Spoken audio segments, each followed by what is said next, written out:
For the first time, we're hearing from people who were inside the venue and witnessed the horrible shooting, including a father who lost his son. We also spoke to the mother hosting the birthday party for a 2-year-old. She talks about the scary moments when someone came in and shot several people, including children. ABC 10's Roxanne Elias joins us live from the scene of the shooting.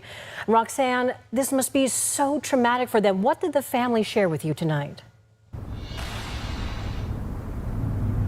Well, Laura, many tears were shed tonight as I sat with the family, listened to them tell me that they are both hurt and saddened and angry about all of this. And that is because all of the people who were shot here, they're all family members and close friends who will never get to go home ever again. They were celebrating life. As they celebrated life, someone came in and took, robbed, destroyed families. What was supposed to be a joyful celebration for a 2-year-old's birthday party Saturday afternoon quickly turned to terror when someone came into this building in Stockton and fired several shots. All I heard was gunshots. I didn't see anything. I just fell to the ground with my baby. I tried to hide behind the jumper. That's all I remember. Patrice Williams was hosting her daughter's birthday, surrounded by mostly family and some friends. She says the shooting happened as they were preparing to cut the cake and end the party. Her grandmother, Teresa Spivey, says she threw the cake table down as soon as she heard the shots and used it as a shield. All I seen was kids. Hold on, I want to go back because, yeah, look at that. Look at these bullet holes. There's bullet holes way up here. Look at this. All types of holes in the door. And this, like, what? Who the what are you shooting at? There's holes here. Like, your aim is absolutely garbage. Absolutely garbage. Look at this. Bro, how does this even happen? You know? Like, bro, how are you spraying way up here? Clearly this is gang related. Only gang members do some mess like this, first off. I mean, you hitting little kids. That is just crazy. You deserve the death penalty. Matter of fact, I think you should stand in front of the firing squad. Yep. Firing squad. That is crazy. Matter of fact, I think you should get something worse than the firing squad. There should be some torture involved, right? You know, Lil Wayne had a line in one of his songs years ago. And he said something about make you swallow toothpicks.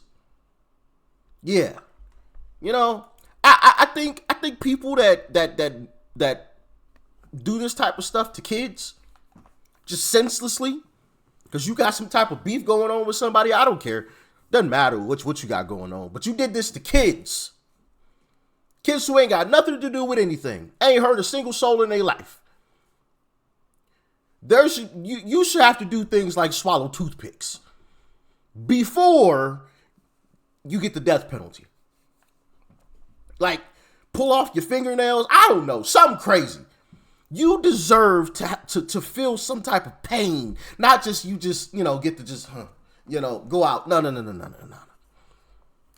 Because this is ridiculous.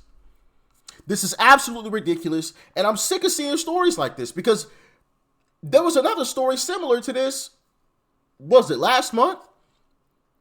Where there was a shooting going on at like a pool party or something, and like 4 kids were hit. Now, granted, the person in that situation didn't have any aim. Thank goodness. All the kids somehow got hit in the legs or the foot. You know, so no life-threatening injuries, but still, that person deserves the death penalty as well. You shooting that little kid, bro. If you shoot at kids, that's an automatic death penalty. And you're getting tortured before that death penalty. Listen, I know some people gonna say, Rich, that's cruel. I don't give a damn. It's cruel to shoot little kids. It's cruel.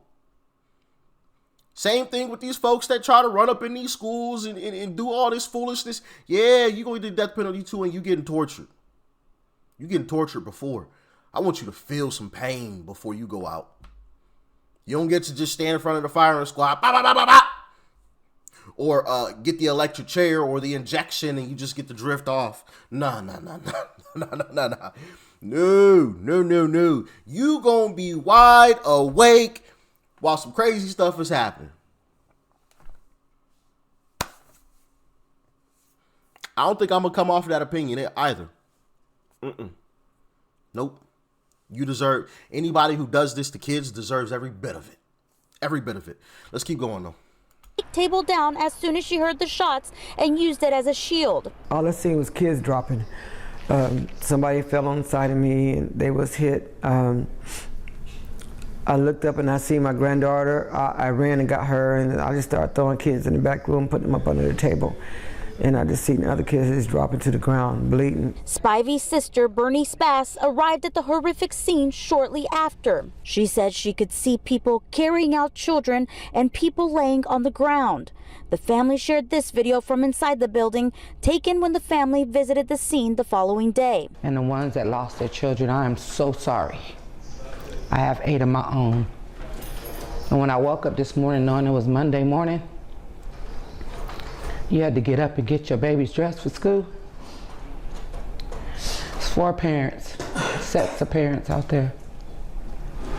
Couldn't get up, wake their baby up. We asked the family if they knew of any possible motive, but they tell us they know of none, and it was hard to see who entered the building that night. And it's hard to understand why anyone would want to shoot up a child's birthday party. I believe they just deserve to rot in jail. The family now calling for justice. I want the city to know on today, if you have any idea who pulled up and robbed us, stole from us, and took from us lives, tell it. You're not a snitch, because the person that did it, not a gangster. You lost it if you thought you was. Nah, see, I'm not buying that they don't know exactly who did this. I'm not buying it. Bro, you got hundreds of people in there. Gunshots ring off. Most people's initial reaction is to look around to see, like, whoa, what is that? What are those loud things? What are those loud pops? Now, are a lot of people's first reaction gonna be to turn around and run? Yeah. But some folks is gonna turn around and look to see what the hell is that sound? What is going on? So somebody saw these individuals or individual, right? And it looked like they was just praying and spraying. So they stood there for a little second, you know, to be able to put all that way up top, you know. Somebody knows. Now that grandmother there at the end, I believe they said she came after the fact. So I do believe that she doesn't genuinely know. But the people there, they know. Somebody knows for sure. They just don't be the one. They don't want to be the one to snitch because they don't want to have that label above their head, because it's a bad label to be a snitch, you know, the whole thing. Listen, if anybody is out here murdering kids, bro, it should be no excuses. And two, man, forget that snitch label. It shouldn't even matter anyway. Who cares? You know, get these bad labels out of the neighborhood. I got another video as well. It seems like this one is with one of the fathers, I believe. Let's check that out. We're also hearing from the families of those impacted. ABC 10's Gabriel Porras has been on scene every day since the night of that tragedy, and he spoke to the family of the 14-year-old victim from Modesto. And Gabriel, tell us, what have they shared with you today? Yeah, Chris and Laura, I sat down with the family of 14-year-old Amari Peterson. The word devastating doesn't even begin to cover it. That family gathered inside of this building on Saturday to celebrate the birthday of a 2-year-old. They would have never imagined that just 48 hours later, it would turn into a memorial for their own child. I want to warn you that the details the father shares about the final moments of his young son's life are simply gut-wrenching. Any father remembers the day their child is born. He was just like the perfect gift from God. But this father, Patrick Peterson, is now burdened to live with the day his son died. All I could see is my son crawling on the ground and me trying to resuscitate him. At just 14, Amari Peterson took his last breath. He had one bullet hole right above his heart. Amari and his family, a few of the dozens on Saturday who were just trying to celebrate the birthday of a 2-year-old. I just heard gunshots and then the shooter came in and he came in. I turned my back and I looked at him and then I just started seeing him shoot. Just sit down. Patrick's daughter was grazed, and in the panic before he could even react, everybody running off and then my son is just sitting there just crawling, trying to get up. So I got my baby. I had to hop back over the counter and I'm trying to see what's going on with him. I'm trying to give him CPR and the bullet and he just got blood coming out his face, and it's just something that a father should never have to go through. What no one should ever endure is now on a painful replay. Every time I get ready to lay down, I'm like laying over my son while he's sitting there breathing, trying to breathe. Every day he would tell me, "Dad, I love you. Dad, I appreciate you." Every night, every morning. Every night, every morning, that boy would tell me he loved me. A loving boy, a gentle soul, a life taken, and a community shaken. He was loved by like so many people. He loved sports, he loved football, he loved basketball. You know, he ran a little bit of track, but overall, he was just a gentle soul. And I just can't see why God would let something like this happen. And that is the question that so many people are asking tonight. Why did this happen? Right now, we don't know the answer. Investigators say they're working on it. So far, for now, this memorial grows with candles and flowers, and so many families now mourn. Oh, man. I don't know how he's not losing his mind right now. I just, I've lost people to gun violence. I've been through that before, gotten that phone call at 2:00 in the morning, and had to realize that somebody isn't here anymore. But to lose a kid, that's a different level of pain.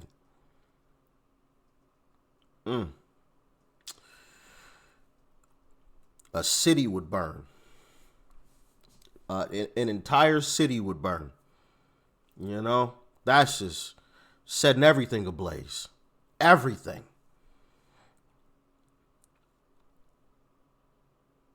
That's just crazy. Crazy. And it's also why I said that anybody who does anything like this, you deserve torture before the death penalty. We need to add that. I'm serious. I'm so serious. You don't just get to go out nice and peacefully. No. What you thought? You know how much pain you put these people through? You get to experience at least a small percentage of that. Swallow these toothpicks, something. You doing something, some crazy stuff, because that's ridiculous. No parent should have to bury their children. None. 14. Such a tragic situation. But then also, and I saw one of you commented this, whoever was involved in this gang mess, because you best believe it was some gang stuff going on. I saw one of you commented yesterday. I don't even remember who it was. Shout out to you, though. Whoever was involved in the gang mess and took themselves to this party and possibly posted about it or showed their location, you're not absolved from responsibility either. You knew what you were involved in. Now, Do you get all the responsibility? Absolutely not. You get just the sliver. Because at the end of the day, the shooter could have saw kids and decided not to do what he did. The bulk of the responsibility lies with the shooter or shooters, 100%. But whoever they were going after, whoever they were going there originally for, you deserve some responsibility too. You knew the type of life that you were living. You knew the type of innocent people that you were around. You knew what you were doing when you posted the picture on Instagram stories or on your Snapchat. Yo, look at the party. You knew what you were doing. You knew you were dropping your location or telling people where you were going, or even just pulling up in general, because some people know what car you're driving. You shouldn't have been there. If you live in that life, stay away from innocent people. Stay away. Because stuff like this could possibly happen. Once again, I'm not absolving the shooter. The shooter is obviously taking the brunt of the responsibility, and once they're caught, like I said, they deserve one hell of a way out. Okay? However y'all want to make that, whether it's some of the things that I suggested or even worse, I don't care. They deserve every bit of it. Okay? Because that is disgusting. But man, crazy stuff. And I like I said, I think somebody knows exactly who did this for sure. 100%. The person that they were going after knows. He knows. For sure. You know what it is, but y'all get in the comments. Let me know your thoughts and your opinions about all of this. Such a tragic story. Thoughts and prayers go out to all of the families affected by this senseless tragedy. May they all rest in peace, man. May they all rest in peace. Peace and love. I'm out.